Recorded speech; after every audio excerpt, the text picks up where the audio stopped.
You're almost certainly buying too much power supply, and that's not even the biggest mistake people make. The biggest mistake is buying a cheap one. The PSU is the one component that can physically destroy everything else in your system if it fails.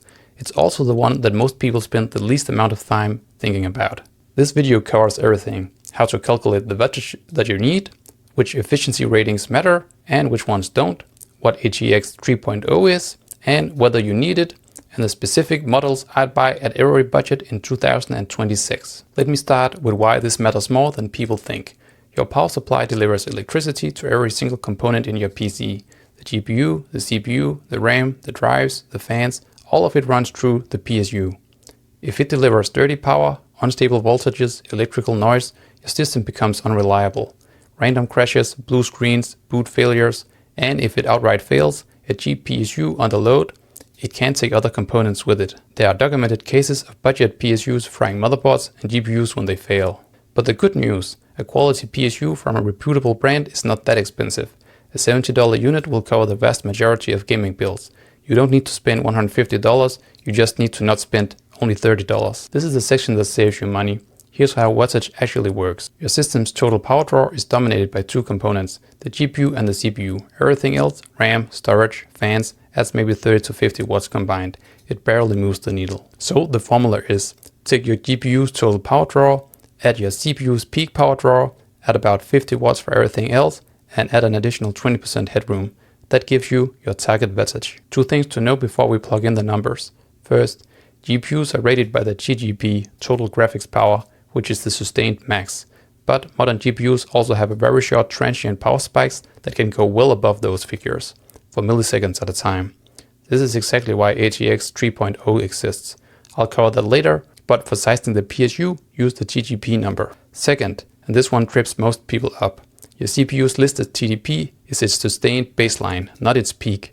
Intel chips have what's called PL2, a short-term power boost limit that can run significantly higher than the TDP for several seconds to minutes. AMD's equivalent is peak PPT. On high-end Intel chips, this gap is massive. A 125 wattage TDP chip can pull over 250 watts at boost. For gaming PC, the CPU is rarely the bottleneck, so you won't sustain that peak very often, but the PSU still needs the headroom to account for it. Look at that number, 550 watts. A 650 watts PSU handles that with comfortable headroom. You don't need 850 watts for this build. You don't even need 750. You only need about 650 and you'll be fine. Now, let me show you where the 850 watts myth comes from and why some builds genuinely do need more. This is a build where PSU sizing actually gets serious. An RTX 5090 paired with a top-end Intel i9, your GPU alone costs as much as most possible builds. Notice the i9's power boost is 253 watts, more than double its 125 watts base TDP. That's why using the base TDP in this formula gives you the dangerously undersized number on high-end Intel chips. If your build costs between $800 to $1,200, you almost certainly don't need more than 650 watts. Here is the quick cheat sheet. Notice the trend? Most gaming builds, the 800 to 1200 range, where the majority of people are, need 550 to 650 watts. The money you save by not buying an 850 watts PSU can go straight into a better GPU instead, which actually affects your frame rate. You've seen the stickers. 80 plus white, bronze, silver, gold, platinum, titanium. Here's what they actually mean and why only one of them matters. These ratings measure how efficiently the PSU converts wall power into usable DC power. A more efficient PSU wastes less electricity as heat. That means slightly lower electric bills and slightly less heat inside your case. One thing to be clear on, this rating measures efficiency only. It tells you how much wall power gets wasted as heat, nothing else. It is not a measure of build quality, voltage regulation, or component reliability. A gold PSU from a no-name brand can be a worse unit than a bronze from Corsair or Seasonic. The 80 Plus tier does not tell you which PSU is better made. What it does tell you, a gold unit wastes less power as heat than a bronze unit at the same load, which means slightly lower running cost and slightly less heat dumped inside your case. The jump from gold to platinum saves another 2 to 3% efficiency, but on a 650 watts PSU, at a typical gaming load, that's a few dollars a year on your electric bill. You're paying $30 to $50 more for the platinum sticker just to save $3 a year. Buy gold. Ignore everything above it unless you're running a server 24/7. And don't let a gold sticker on a no-name brand fool you.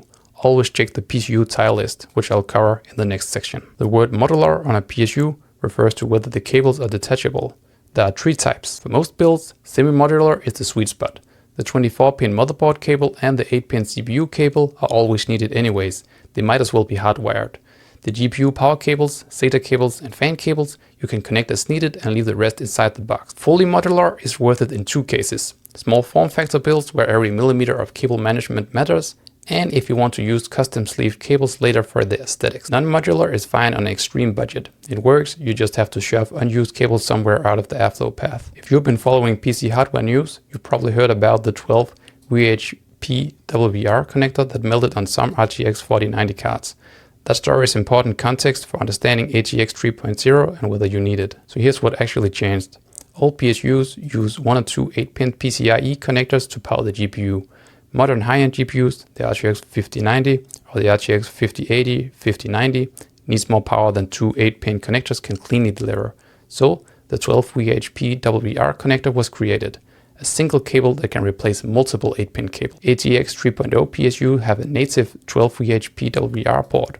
ATX 3.1 PSU have the updated 12V2X6 connector. It's the same ID, but it's a better physical design. If you're building with an RTX 5050 or 5060, your GPU uses a standard 8-pin connector.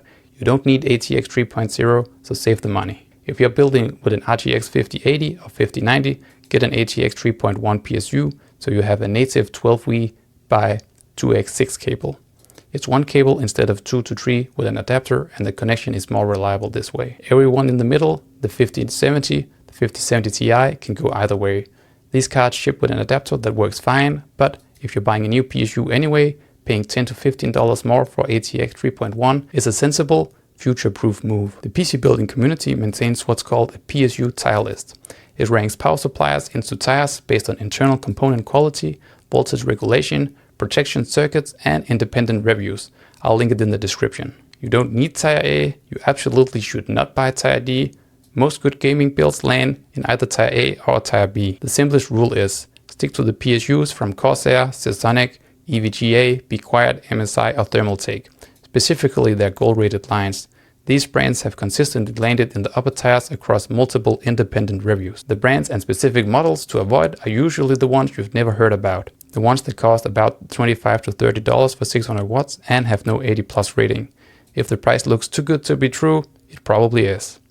A PSU failure at worst destroys your $400 GPU, so spending $30 more on a good PSU is the cheapest insurance in PC building. Specific picks, link to everything are in the description. Budget picks, 550 to 650 watt range. I'll take the Thermaltake Tough Power GX3 650 wattage. At around $60 to $65, it's 80+ gold, semi-modular, solid internal components, and this PSU covers every gaming build under $1,000. Corsair's CV650 is also a reliable option within this range. Mid-range, 750 wattage. Corsair RM650X at around $85 to $95. It's 80+ gold, fully modular, near silent under load, and the RM750X is one of the most recommended PSUs in the community for a reason. It's been in the upper tiers of every PSU tier list for years. Seasonic Focus GX750 is the equivalent if you prefer Seasonic instead. High-end, 850 watts with RTX 3.1. Corsair RM850X, the 2024 or newer revision, at around $110 to $130. It's fully modular, 80+ gold, native 12V2X6 connector. If you're building with an RTX 5080 or 5090, this is the one. MSI's Mech AI 850T PSIe 5 is the alternative if you want ATX 3.1 with a digital interface. And if you're on an absolute budget pick tier, Corsair CV550, around $45 to $50. It's 80+ bronze, non-modular. It won't win any awards, but it's from a reputable brand with proper protections. If you're building a system with a budget GPU and a 65 wattage CPU, this gets the job done. Quick recap. Calculate your wattage instead of guessing. GPU total power draw plus CPU peak power draw plus 50 watts plus 20% headroom. Use base TDP for budget CPUs. Use PL2 or PPT for high-end Intel and AMD chips. Get 80+ gold, and remember, it's an efficiency rating, not a quality badge.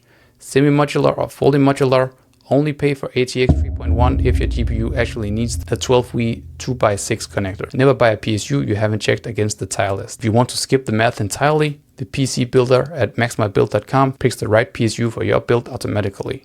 Enter your budget, get a full parts list with live pricings. Link is in the description. And the question for the comments: how much Wattage is your PSU? And do you think it's overkill? I want to know. If this helped, subscribe. Next video is the motherboard guide. See you there.